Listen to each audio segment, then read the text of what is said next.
নমস্কাৰ সকলোলৈকে মই জাহ্নৱী আৰু বহু দিনৰ মূৰত আপোনালোকৰ ওচৰত এটা লং ভিডিঅ' লৈ আহিছোঁ। এই ভিডিঅ'টোৰ জৰিয়তে সকলোলৈকে ইংৰাজী নৱবৰ্ষৰ বহুত বহুত শুভেচ্ছা আৰু শুভকামনা জনাইছোঁ।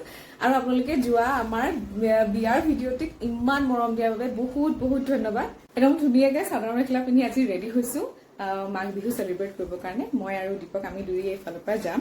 আচলতে আছাম ছ'চাইটি অফ বেংগলোৰে মাঘ বিহু চেলিব্ৰেশ্যন এটা বৰ ধুনীয়া অনুষ্ঠান তেওঁলোকে পাতিছে আৰু আপোনালোকক ভিডিঅ'টোৰ জৰিয়তে কি হয় সকলোখিনি দেখাবলৈ চেষ্টা কৰিম। আৰু বহু দিনৰ মূৰত এটা লং ভিডিঅ' লৈ আপোনালোকৰ ওচৰলৈ আহিছে। আপোনালোকে ভিডিঅ'টি শেষলৈকে চাব বুলি আশা কৰিলোঁ। যিহেতু আজি মাঘ বিহু অনুষ্ঠানটো এখন ৰিজৰ্টত ৰখা হৈছে, আমি আহি পালোহি আৰু চাৰিওফালে অসমীয়া মানুহ, মাঘ বিহুৰ একদম উখল মাখল পৰিৱেশ, মানে সকলোবোৰ চায়েই ভাল লাগিছে। আৰু ইয়াত এতিয়া দীপকে টেকেলি ভঙা খেলত পাৰ্টিচিপেট কৰিলে। মোৰ ভিডিঅ'টো বনোৱা খেলি মেলি হ'ল কাৰণ মই তাক ডাইৰেকশ্যনছখিনি বুজাই আছিলোঁ, বাট অকণমান মিছ হৈ গ'ল। কিন্তু একেবাৰতে টেকেলি ভাঙিলে আৰু চবেই একেলৈ ফুৰি বহুত চেয়াৰ আপ কৰিলে। এই হাঁহি ফূৰ্তিৰ মাজৰ পৰিৱেশটোৱে একেবাৰে অনুভৱেই হ'বলৈ দিয়া নাছিলে যে আমি অসমৰ পৰা দূৰত আছোঁ বুলি। এতিয়া আমি খাই আছোঁ তিল পিঠা আৰু চাহ। মানে বিশেষকৈ পৰিৱেশটো বিৰাট ধুনীয়া, চববিলাক ইমান ধুনীয়াকৈ বিৰাট ভাল লাগিছে।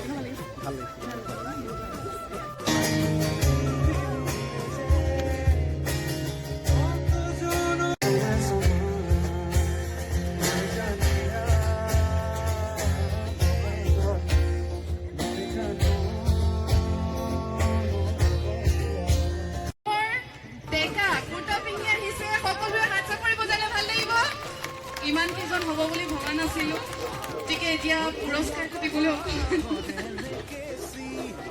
পুৰস্কাৰ আমি পিছতে ভাবিম। যোৱা 25টা বছৰে আছাম ছ'চাইটি অফ বেংগলোৰে আমাৰ দৰে বেংগলোৰত থকা অসমীয়াসকলৰ বাবে প্ৰত্যেকটো উৎসৱ পাৰ্বণ বৰ ধুনীয়াকৈ পাতি আহিছে। যিহেতু এইবাৰ চিলভাৰ জুবলি অহা এপ্ৰিলৰ 4 আৰু 5 তাৰিখে ইয়াত বৰ ধুনীয়াকৈ বিহু উদযাপন কৰা হ'ব।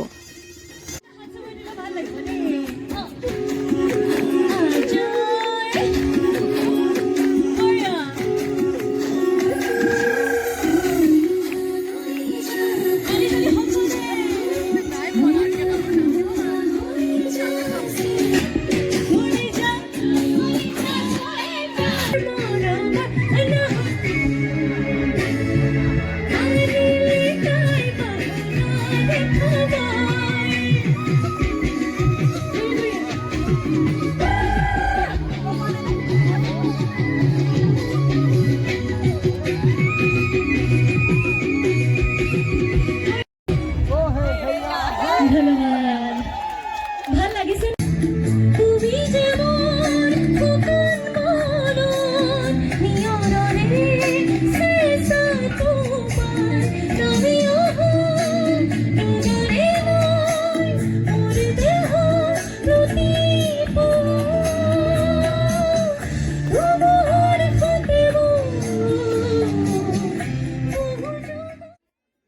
মোৰ এই ভিডিঅ'টিৰ জৰিয়তে সকলোলৈকে মোৰ তৰফৰ পৰা ভোগালী বিহুৰ আন্তৰিক শুভেচ্ছা আৰু শুভকামনা জনালোঁ।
তুমি কেনেকুৱা পালা বহুত ভাল লাগিলে খাই বহুত চব ভাল আছিলে খাবলৈ হাঁহ বিশেষকৈ হাঁহ চিকেন আছিলে বহুত কিবা কিবি আছিলে মাছৰ জোল আছিলে খাৰ আছিলে খাৰটো খাই মানে একদম মজা লাগিলে বহুত ভাল লাগিলে আৰু একদম লগাই নাই যে বেংগলোৰত আছোঁ গোটেই বিৰাট ধুনীয়া এটা পৰিৱেশ ধেৰ মানুহ লগ পালোঁ নতুন পুৰণি ধেৰ চিনাকি আৰু ভাল লাগিলে আৰু আজি এই ভিডিঅ'টো ইয়াতে শেষ কৰিছোঁ যদিহে ভিডিঅ'টো চাই ভাল পালে লাইক আৰু ছাবস্ক্ৰাইব কৰিবলৈ নাপাহৰিব থেংক ইউ